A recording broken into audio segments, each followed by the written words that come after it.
देखिए latest episodes बिल्कुल ad free. Bharat Ratna doctor Bhimrao Ambedkar को कोटि कोटि नमन। ये कार्यक्रम डॉक्टर भीमराव अंबेडकर के जीवन पर आधारित है, जहां भारत की जनता के प्रति उनके योगदानों को पूरी सजगता से चित्रित और रेखांकित करने का प्रयास है। कार्यक्रम में दिखाई गई घटनाएं लब्ध प्रतिष्ठ पुस्तकों से ली गई हैं। इस कार्यक्रम के जरिए चैनल की ओर से एक विश्वसनीय, सजग और सकारात्मक प्रयास है कि डॉक्टर बाबा साहेब भीमराव अंबेडकर के जीवन की संघर्ष यात्रा एवं गौरव गाथा पूरे आदर के साथ घर घर पहुंचे और उनके योगदानों से सभी संपूर्णता में परिचित और आह्लादित हों। जीजा भाई, भीम को अपनी लच्छेदार बातों में मत फंसाओ। मैं फंसा रही हूँ इसे? भीम, अभी तुम ही बताओ अपने बाबा को, मैं जो भी बातें कर रही हूँ वो नैतिक है या सिर्फ बातें हैं? यथार्थ है या काल्पनिक है? आपका नहीं दो, काहे के थोड़ी का नहीं दो, बहुत भूख लगी है। अब तुम ये थाली लोगे या नहीं लोगे, उस पर तय होगा कि भीमराव कौन है। मुसीबत के समय अपने समाज के लिए सामने आकर संघर्ष करने वाला या सिर्फ ऐसे ही बड़ी बड़ी बातें करने वाला जो मौका देकर चुप हो जाता है? बता दो आज सबको, कौन है भीमराव? आज तो सब लोग देखना चाहते हैं।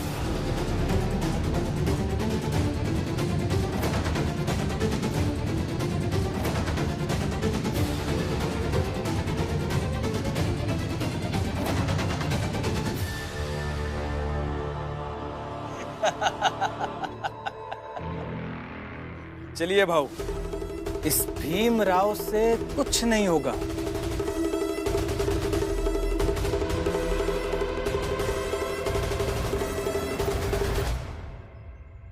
तुम लोग बातें करते रहोगे कि हम कहते होगे कहाँ कदाई नहीं थोड़ी का।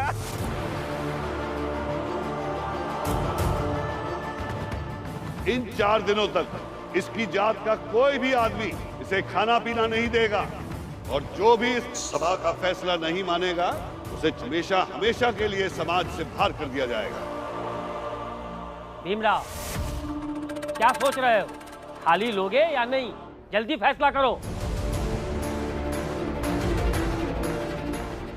नहीं भीम, कुछ भी करने से पहले ये सोच लेना, क्योंकि ये सब यही चाहते हैं कि तुम किसी भी तरह उनके नियम और फैसले के खिलाफ जाओ, ताकि वो तुम्हें सामाजिक बहिष्कार के नाम पे परेशान कर सके। मालू जी सही कहा है, जोखू के साथ जो कुछ भी हुआ है और जिम्मेदार तुम थोड़े ना हो, तो हम दोनों को हमारी हालत में छोड़ दो। जो भी होई हम पति पत्नी देख ले। नहीं तो खाना आपका बहुत भूख लगी आपका।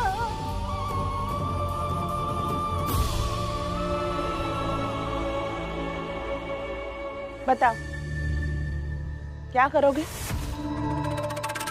हिम्मत भी कितनी बार तोड़ पाएंगे वो लोग?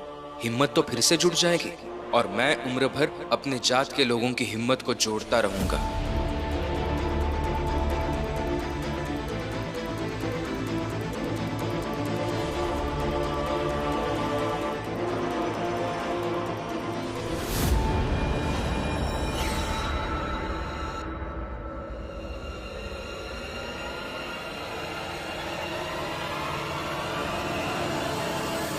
मुझे नहीं लगता भीम के रास्ते में उसके बाबा, उसकी पत्नी, उसकी बुआ और उसके कुछ समर्थक भी तो होंगे ना। उन सब का प्रेम भीम और जोखू के बीच खड़ा होगा। मुझे नहीं लगता कि भीमराव के लिए इतना आसान होगा उन सब के प्रेम को दरकिनार करके जीजाबाई से थाली लेकर उस जोखू तक जाना। बाबा, पागल आदमी वो भीमराव। अपनी जात के लोगों के लिए इतना पागल रहता है कि वो अपनों के प्रेम को भी त्याग सकता है। उसके लिए अपने परिवार से पहले उसका समाज है। हाँ बाबा, मुझे भी यही लगता है कि पता नहीं किस नक्षत्र में पैदा हुआ है। बाबा, उसको किसी की परवाह ही नहीं है। परवाह है आपकी बाबा, लेकिन अभी इस वक्त परवाह करने से ज्यादा मेरे मकसद के बारे में सोचना जरूरी है। क्योंकि एक बार ये समाज वाले मुझे समाज से बहिष्कृत कर देंगे तो मुझे चलेगा, लेकिन बहिष्कृत होने के डर से मैं अगर ऐसे ही यहां खड़ा रह जाऊंगा तो वो नहीं चलेगा।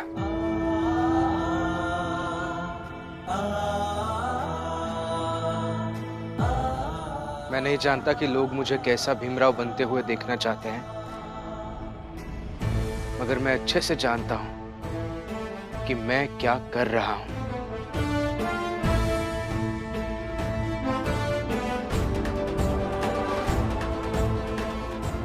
ये सच है बेटा, और मैं समझ भी सकता हूं। तुम्हारा पूरा जीवन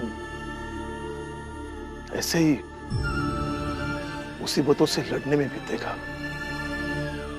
लेकिन ये बात भी तो सच है कि एक बाप अपने बेटे को अपनी आंखों के सामने इतनी बड़ी मुसीबत की तरफ जाते हुए कैसे देख सकता।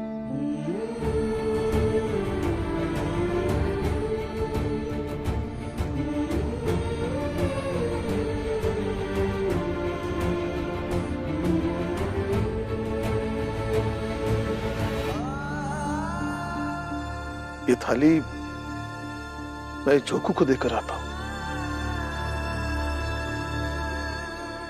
अब जो भी होगा मेरा होगा।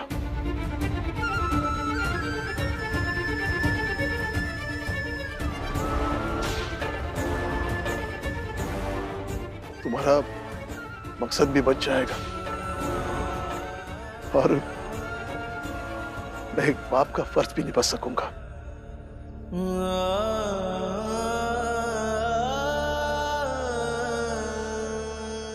आप क्यों बीच में पड़ रहे हैं? इसे बनना है ना महान, बनने दीजिए। मेरा बेटा है, उसे बचाना भी मेरा कर्तव्य है। और आई, मेरे पति ऐसे नहीं है कि मौका मिल जाए तो बाबा को मुसीबत में डालकर खुद बच जाए, इसलिए हम दोनों को बात करने दीजिए। बाबा, मैं ऐसा भीमराव नहीं बनना चाहता हूं जो अपने घर वालों के बारे में ना सोच पाए और बस बाकी सबकी मदद करते रह जाए।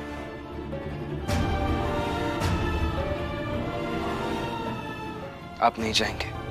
भीम, दीजिए थाली।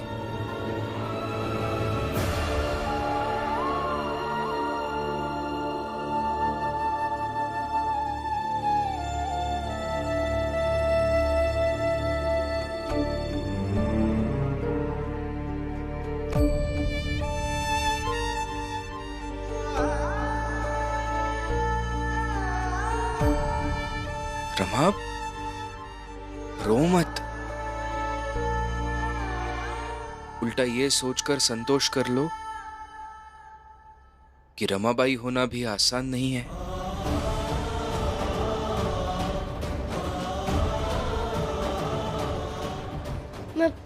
मैं नहीं रहूंगी, बस आप मुझे अपने साथ लेकर चलिए, फिर जो होगा वो हम दोनों के साथ होगा। आदत डालनी होगी रमा। जिंदगी की हर मुसीबत में मैं तुम्हें अपने साथ नहीं ले जा सकता। लेकिन क्यों? क्योंकि युद्ध के मैदान में अगर योद्धा का सबसे प्रिय व्यक्ति उसके साथ हो तो योद्धा कमजोर पड़ जाता है।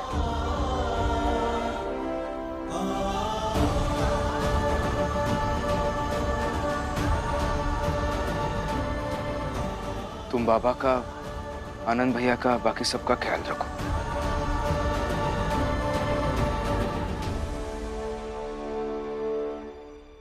तन को जोगी सब करे,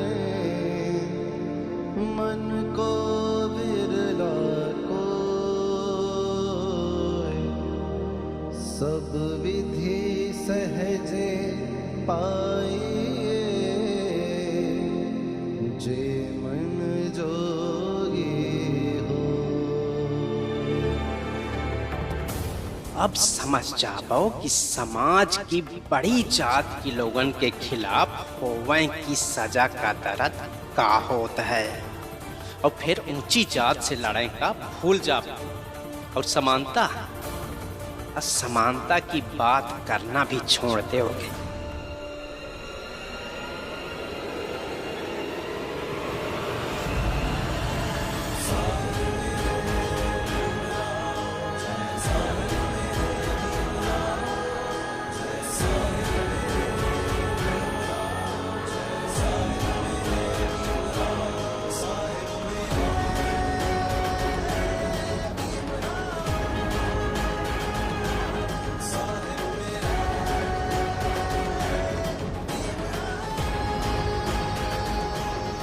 लीजिए।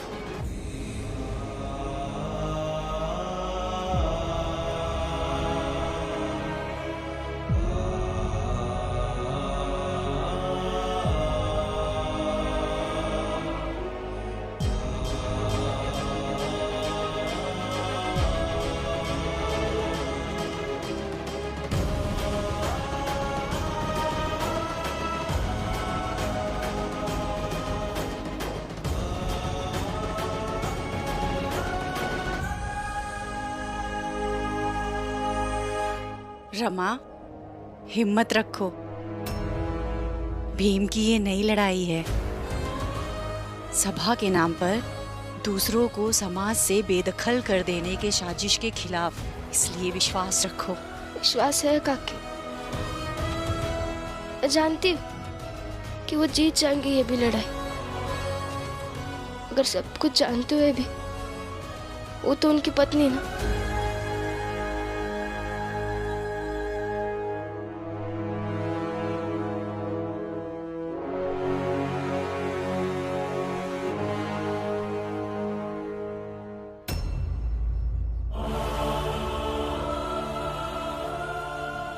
भीम बेटा, तुम हमेशा इतनी सही बात करते हो कि मैं तुम्हारा बाप होकर भी तुमसे जबरदस्ती नहीं कर पाता हूं। मगर ये ऊंची जात के लोगों ने जो जाल बिछाया उसमें तुम फंस गए और तुम्हारी लड़ाई और मुश्किल हो गई।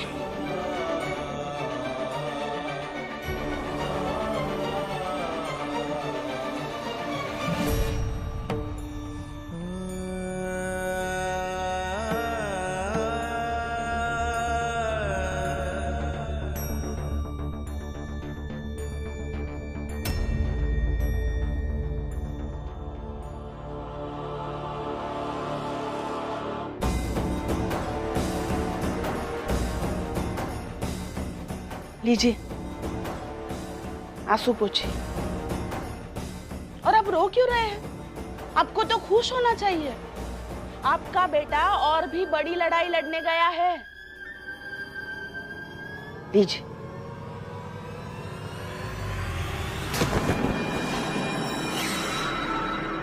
सब तुम्हारे कारण हुआ। तुम यही चाहती थी ना कि भीम किसी तरह संघर्ष में फंसकर कमजोर बन जाए, वो हमेशा के लिए टूट जाए, एक हारा हुआ व्यक्ति बन जाए। अरे, मैं क्या चाहती हूँ उससे क्या फर्क पड़ता? और आप ये सब सोच ही क्यों रहे हैं? आपको तो खुश होना चाहिए। अपने जीवन भर भीम को संघर्षों से लड़ने की शिक्षा दी है और आज देखो वो वही कर रहा है। और वो भी तो योद्धा योद्धा करता रहता है। अब उसे योद्धा बनना है, इसलिए मैंने सिर्फ लड़ाई का मैदान बताया। इसलिए मुझ पर मत चिल्लाइए। पत्नी बनकर आंसू पोंछने आई थी, अब आपको रोना ही है तो रोई।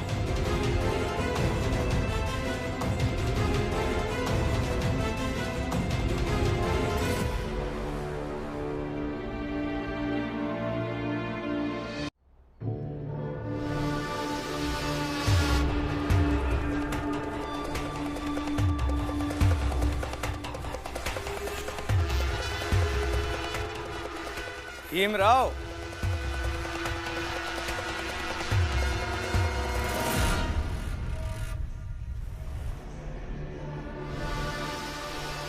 कर दी ना तुमने बेवकूफी।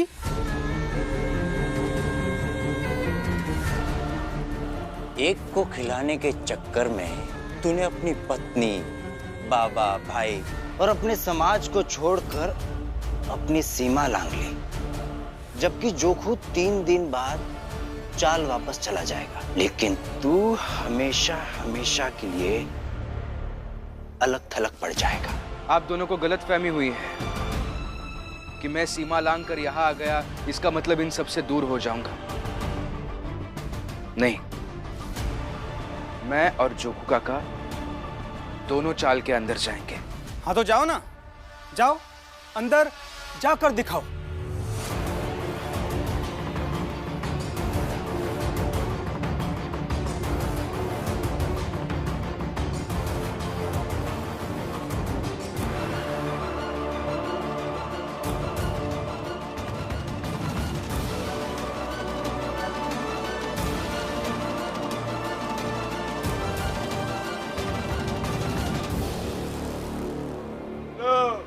भाग गया भीमराव, भगोड़ा कहीं का।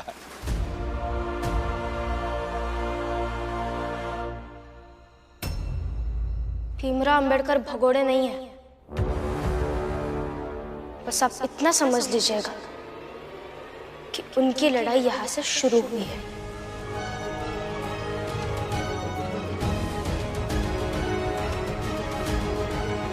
अब तक भीमराव से हमारी दुश्मनी थी, लेकिन उसने जो हरकत की है ना, अब तो वो पूरी जात का दुश्मन हुआ।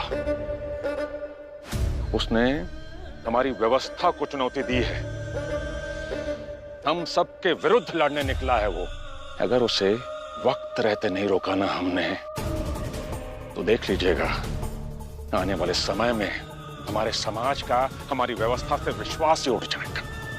ऐसा नहीं होगा, हम उसे रोकेंगे भी और उसे तोड़ेंगे भी। उसे बंबई छोड़ के जाने के लिए मजबूर कर देंगे। छोड़कर तो जाना पड़ेगा उसे, और इस काम में मैं आपके साथ हूं। हम दोनों अपने अपने स्तर पे इस भीमराव को सबक सिखाएंगे, और यही समाज के प्रति हमारी सेवा होगी। आनंद बाबू, हमें मिलकर तैयारी करनी होगी, क्योंकि ऊंची जात के लोग भीम को निशाना बनाएंगे।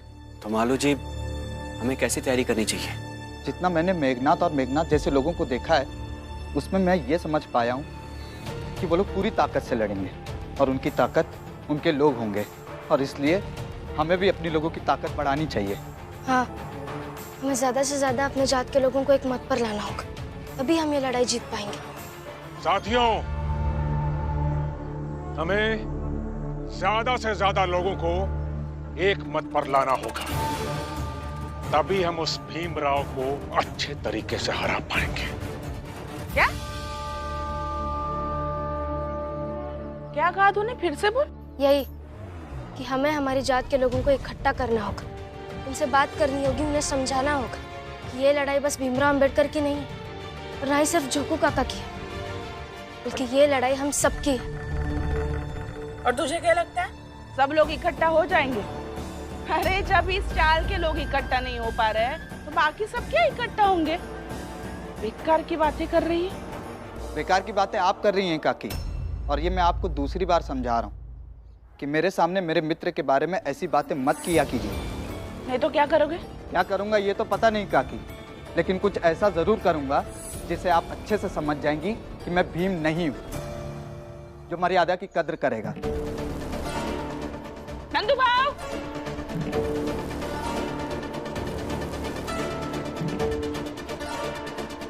क्या हुआ जीजाबाई? ये आपका भाई मुझे तरीका सिखा रहा है।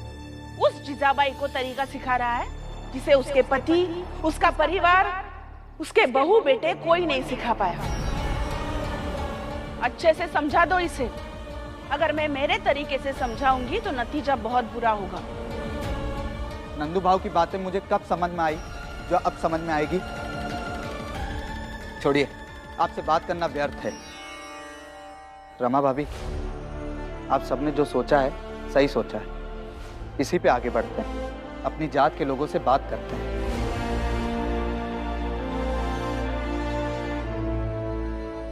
ये भीम दुनिया में पहला आदमी है जो खुद मुसीबतों को आमंत्रित करता है, लेकिन इस बार वो अपने हक की लड़ाई के कारण नहीं, बल्कि समाज की व्यवस्था का अपराधी बनकर फंसा है। इसलिए इस बार वो विजयी नहीं हो सकता, किसी भी हालत में विजयी नहीं हो सकता। देखूंगी मैं भी। जरूर देखिएगा।